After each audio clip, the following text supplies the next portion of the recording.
Bonjour monseigneur. Bonjour Roselyne, bonjour à tous les auditeurs, une fois encore, toujours fidèles. Alors, aujourd'hui monseigneur, c'est du sérieux. Ah bon, parce que c'était pas sérieux les émissions d'avant? Différemment, vous allez voir. C'est terrible. Écoutez bien. Vous me faites peur là un peu. Non, jamais. Aujourd'hui, nous commençons par une question qui nous a été adressée par nos auditeurs, l'un de nos auditeurs. Quel sens donner à la hiérarchie dans l'Église? Jésus ne s'est-il pas fait serviteur? Est-ce que la hiérarchie est compatible avec l'Évangile? Eh bien, alors la hiérarchie. D'abord, d'où vient ce mot? Peut-être ça va faire comprendre. Ça vient de hieros, qui veut dire sacré. Et puis arché. Alors arché, on retrouve dans l'évangile en arché en logos. Au commencement était le verbe, vous voyez. Donc c'est le commencement. Mais c'est pas seulement le commencement, c'est aussi le pouvoir éventuellement. Donc, si on essayer de trouver l'étymologie de hiérarchie, c'est un pouvoir sacré. Alors la question, c'est pouvoir sacré, qu'est-ce que ça veut dire? Pourquoi il est sacré? Il ne peut être sacré que s'il est donné par le Christ lui-même. Sinon, il n'y a aucun sens. Personne ne peut se donner à soi-même un tel pouvoir, un pouvoir sacré. Non, sacré, ça vient de Dieu. Et le catéchisme de l'Église catholique nous le dit, par exemple, à propos de le collège épiscopal et son chef. Le Christ, en instituant les 12, je cite le catéchisme, leur donna la forme d'un collège, c'est-à-dire un groupe stable, et mit à leur tête Pierre, choisi parmi eux. De même que Saint Pierre et les autres apôtres constituent, de par l'institution du Seigneur, un seul collège apostolique, semblablement le pontife romain, successeur de Pierre et des évêques, successeur des apôtres, forme entre eux un tout. Voilà, et donc le pape successeur, évêque de Rome, successeur de Saint-Pierre, et, je cite, principe perpétuel et visible et fondement de l'unité qui lie entre eux les évêques et la multitude des fidèles. Voilà, bon, tout ça pour dire que il n'y a pas d'autorité qui peut être conférée par quelqu'un d'autre que par le Seigneur lui-même. Personne ne peut se donner à soi-même la moindre autorité dans l'Église, déjà. Mais il faut distinguer peut-être, pour faire comprendre les choses, quelque chose que l'Église a toujours défini de manière très précise, la différence entre un pouvoir et une autorité. Mmh. Le pouvoir, déjà, le pape Gélase, au 5e siècle, vous voyez, en parlait déjà. Il disait, il faut distinguer le potestas, qui est pour les princes régnants ou pour les rois, et l'autorité qui est pour les pontifes. Mmh. Le potestas, le pouvoir, effectivement, c'est un pouvoir coercitif. Alors que l'auctoritas, l'autorité, c'est pour faire grandir, puisque ça vient du verbe ogeo, qui veut dire faire grandir, faire croître. Il ne s'agit pas du tout d'un pouvoir qui serait coercitif, et ça, ce serait une perversion. Et je pense que c'est le cléricalisme, c'est ça, c'est quand une mission devient une fonction, c'est-à-dire qu'on s'attribue soi-même sa fonction ou qu'on se donne un pouvoir qu'on n'a pas. C'est uniquement, encore j'ai dit la dernière fois, que notre vocation, c'est d'être au service de la vocation des autres. Si ce n'est pas cela, ça ne va pas. Si c'est les autres sont au service d'un pouvoir qui sera le nôtre, ça ne va pas du tout. Donc, effectivement, la hiérarchie comprise comme ça, ce serait une erreur. Un pouvoir sacré ne peut être que pour faire grandir les autres. Dans quoi? Dans la sainteté, bien sûr, dans l'ajustement à Dieu. Il n'y a pas d'autre fonction de la hiérarchie. La hiérarchie, le Seigneur a donné à ses apôtres un pouvoir extraordinaire, celui de pardonner les péchés, celui de dire, enfin plutôt, que lui-même dit dans leur bouche, ceci est mon corps, mais c'est incroyable. Mais ce n'est pas un pouvoir, c'est simplement un service extraordinaire qui est de faire advenir Dieu, de faire advenir sa miséricorde. Il n'est pas du tout question de dominer les autres ou de commander. Vous voyez, dans le village où je suis, c'est pas moi qui dirige, c'est le couple. C'est le couple qui est responsable. Moi, je dis rien, je dis pas ce qu'il faut faire. Moi, je suis là simplement un peu comme le Seigneur, une sorte de présence réelle, et qui est là, mais qui est bien là, qui participe. Et je pense que c'est comme cela que je comprends la hiérarchie, non pas parce que je vais donner des ordres, mais parce que je suis au service. D'ailleurs, le Seigneur l'a exprimé lui-même. Vous savez, quand il lave les pieds de ses disciples, vous connaissez cet épisode, bien sûr, dans l'évangile de Saint Jean, juste avant la Passion. Vous m'appelez Maître et Seigneur, et en vérité, je le suis. Et bien, si moi, le Maître et Seigneur, je vous ai lavé les pieds, combien plus vous devez vous laver les pieds les uns des autres. Et ça, je pense que c'est important. D'ailleurs, on n'est jamais prêtre ou évêque euh, avant d'être diacre. On est d'abord ordonné diacre, c'est-à-dire configuré au Christ serviteur. Pour bien comprendre que c'est le Christ serviteur d'abord. Après, il va se déployer de manière particulière, si Dieu le veut, dans un service sacerdotal, c'est-à-dire faire le lien entre le ciel et la terre, ce que fait le prêtre par la venue des sacrements, de la grâce par les sacrements, qui fait venir de Dieu vers les hommes et qui fait remonter éventuellement la prière des hommes vers Dieu. Mais ça, c'est le peuple sacerdotal qui peut le faire. Et puis, le configurer au bon pasteur, Christ bon pasteur, c'est l'évêque qui veille sur des brebis, signe de l'unité des brebis, c'est-à-dire pour qu'ils soient un, comme nous, Père, nous sommes un. Voilà, c'est vraiment ça. Et donc, c'est uniquement dans ce sens-là qu'il peut y avoir une hiérarchie. Donc, bien distinguer pouvoir et autorité. Le pouvoir est pour celui qui domine, l'autorité est pour celui qui s'abaisse. Et celui qui s'abaisse, c'est pour faire grandir. Un petit peu comme un père, un papa avec ses enfants. Le papa avec ses petits-enfants, il se met à genoux pour parler à ses enfants. Il se met à leur niveau pour qu'ils grandissent. Et voilà, donc c'est vraiment cela. On s'abaisse pour faire grandir. Ça, c'est l'autorité. Et le pouvoir, c'est celui qui domine. Mais ce n'est pas cela. Si le pouvoir, si ce qui nous a été donné par le Christ, c'était pour dominer, c'est que nous nous sommes trompés et que nous trompons les autres. Il faut donc immédiatement réagir. Il faut que les fidèles nous disent, attention, vous êtes dans l'erreur là, vous faites quelque chose qui ne va pas. Normalement, vous avez autorité, on reconnaît votre autorité, mais dans la mesure justement où on s'abaisse pour faire grandir les personnes qui nous sont confiées. Une autre question, Monseigneur, après celle-ci, merci beaucoup. Qu'entend-on par Église mystique?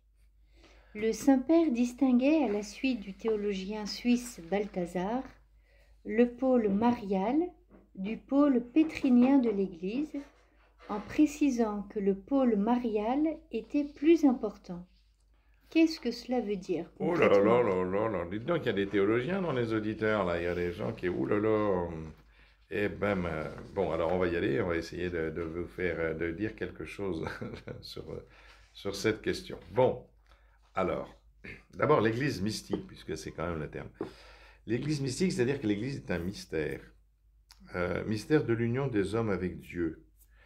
Vous voyez, c'est dans l'Église que le Christ accompli et révèle son propre mystère, comme le but du dessein de Dieu, tout récapitulé en lui. C'est ce que dit Saint Paul quand il écrit aux Éphésiens. Et Saint Paul, justement, précise, il appelle le grand mystère, qu'est-ce qu'il appelle le grand mystère? En Éphésiens 5, 32, l'union sponsale du Christ et de l'Église, c'est-à-dire les épousailles du Christ et de l'Église.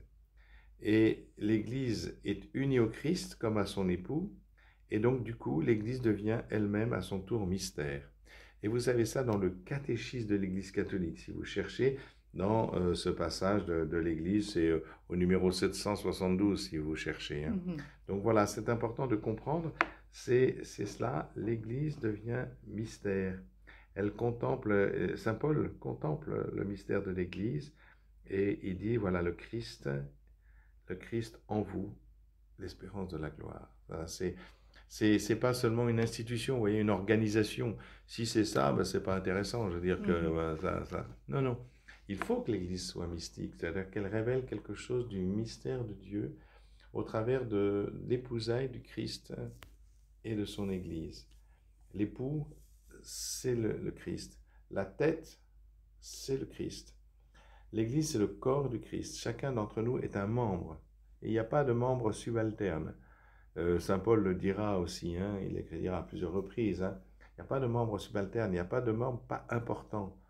Il y a la tête, c'est le Christ, et tous les membres sont importants. Chacun a sa place. Et même les places qui paraissent subalternes, ça n'existe pas les places subalternes dans l'Église. Chacun est précieux. C'est comme les cellules de notre corps. Chacun d'entre nous est quelque chose. Le bras, il prend l'exemple justement qui était l'exemple de la fable de Tite-Live. Vous savez qu'il y a en fait une fable qui a été transportée par Tite-Live sur tout le pourtour méditerranéen sur l'estomac et les membres. Vous savez, bon, les membres trouvent que l'estomac ne fait rien, etc. Donc ils le privent de nourriture, du coup tout le corps mord. Les bras ne veulent plus donner la nourriture à la bouche, la tête ne commande plus, les jambes ne veulent plus marcher, etc. Du coup tout le monde meurt. Donc il n'y a aucun organe subalterne dans l'Église, mais le Christ est la tête. Et c'est important justement de référer tout au Christ, parce que sinon l'Église n'est pas mystique. Sinon l'Église n'est qu'une institution, et franchement, moi ça ne m'intéresse pas. Ce qui m'intéresse, c'est le Christ. Et je ne comprends l'Église que dans ce lien avec le Christ, et donc l'Église mystique. Alors après, vous me posez une autre question, décidément. Alors, on ne va pas relire Ursula de Balthazar, mais je vais reprendre encore le catéchisme de l'Église catholique pour essayer de vous répondre à cette question. Donc, toute l'Église est ordonnée à une chose, à la sainteté de ses membres, c'est-à-dire à l'ajustement à Dieu. C'est-à-dire de recevoir l'amour de Dieu pour être ajusté à Dieu. Nous sommes faits pour Dieu. Voilà, tu nous as fait pour toi, Seigneur, et notre cœur est sans repos tant qu'il ne demeure en toi, dit saint Augustin. Et voilà, c'est pareil. Saint Paul dira la même chose, enfin tous les apôtres diront la même chose. C'est-à-dire que la structure de l'Église est complètement ordonnée à la sainteté des membres de l'Église. Et alors là, j'avais cité le catéchisme de l'Église catholique pour répondre à votre question sur le ministère pétrinien. Et voilà, je cite maintenant le catéchisme. Donc, la sainteté s'apprécie en fonction du grand mystère dans lequel l'épouse répond par le don de l'amour au don de l'époux. C'est-à-dire que c'est notre amour qui répond à l'amour précédent du Christ, de l'époux. Marie nous précède tous dans la sainteté, qui est le mystère de l'Église, comme l'épouse sans tache ni ride. C'est-à-dire que Marie est la figure de l'Église. Tout simplement parce que Marie est la première à avoir répondu à cet amour. Elle est immaculée dans la conception, on en a parlé dans des émissions précédentes, mais voilà, elle nous précède tous dans la sainteté. Marie est sainte dès le commencement, dès sa conception. Et donc, quelque part, voilà, c'est important. Et c'est pour cela, dit le catéchisme, je le cite encore, c'est pourquoi la dimension mariale de l'Église précède la dimension pétrinienne. C'est-à-dire, Marie est antécédente à l'institution des apôtres, tout simplement. La première sainte, c'est Marie.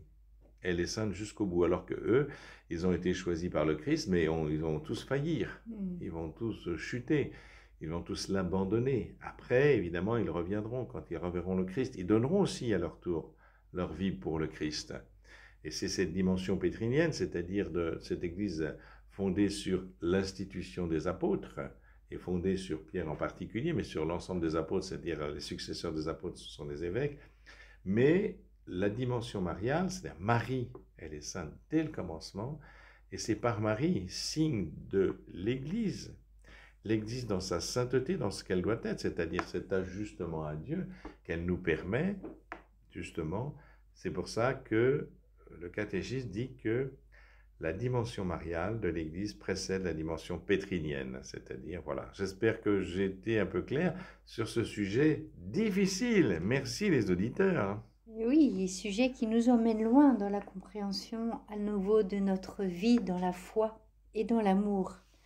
Alors, il y a une autre question qui nous a été posée. Que veut dire ce passage de l'Écriture dans la lettre aux Galates, chapitre 4, verset 27, que je cite ? L'Écriture dit en effet « Réjouis-toi, femme stérile, toi qui n'enfantes pas. Éclate en cris de joie, toi qui ne connais pas les douleurs de l'enfantement. Car les enfants de la femme délaissée sont plus nombreux que ceux de la femme qui a son mari. » Eh bien, bon, alors déjà, il faut peut-être faire un saut dans la Bible, parce que dans la Bible, il y a beaucoup de femmes stériles. Or, les femmes stériles ont toujours généré des êtres exceptionnels. La première, et je vais faire référence à la première, enfin la première dont on parle vraiment, c'est Sarah, bien sûr, la femme d'Abraham. Abraham est celui avec lequel Dieu a fait alliance. Il a fait alliance avec un homme, Abraham. Abraham, tout d'accord, qui est devenu Abraham, père d'un grand nombre de peuples. Il l'a appelé, quitte ton pays, quitte ta pays, etc. Donc, Abraham va quitter. Il est marié avec Sarah, la femme qu'il aime. Mais voilà que Sarah est stérile. Et ça me rappelle d'ailleurs un épisode que je vais raconter parce que c'est assez drôle. C'était en 2008. J'étais au Sénat. Et au Sénat, on discutait, la commission de Madame André discutait sur les GPA maintenant, c'est-à-dire les grossesses, les mères porteuses. Et ils voulaient le faire passer. Donc, ils avaient invité les différents corps de réflexion religion. Il y avait les musulmans, les protestants, il y avait les juifs et moi, et puis le Grand Orient et la Grande Loge de France. Et ils voulaient nous entendre. Donc, voilà, on a parlé chacun, etc. Et à un moment, comme à part le Grand Orient, tout le monde était contre, un sénateur se lève en disant « Mais de toute façon, en me regardant, dans la Bible, il y a une mère porteuse. » Ah bah j'ai dit oui, effectivement, monsieur le député, je vois que vous êtes bien cultivé, et bravo, c'est Agar. C'est Agar, la servante de Sarah, qui va porter pour sa maîtresse l'enfant de sa maîtresse qui n'a pas d'enfant, qui est stérile. Voilà, réjouis-toi la stérile. Eh bien non, il n'y a pas de quoi se réjouir. Mais monsieur le sénateur, je vous signale que ce n'est pas Dieu qui a demandé cela. À aucun moment Dieu a demandé cela. Non, non, c'est parce que simplement Abraham est de Ur, en Chaldée.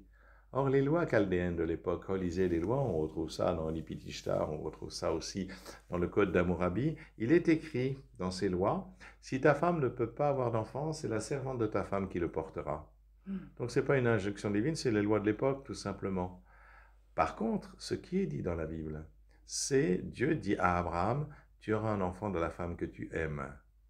Et en effet, alors que Sarah est stérile, et qu'elle est très âgée d'ailleurs, quand Dieu la visitera, elle n'a plus les choses que les femmes ont, dit dans les Bibles. Donc on a compris qu'elle était largement ménopausée, puisqu'elle a 90 ans, donc elle ne peut plus avoir d'enfant. Eh bien, quand Dieu dit qu'elle va avoir un enfant, justement, eh bien, elle va rire.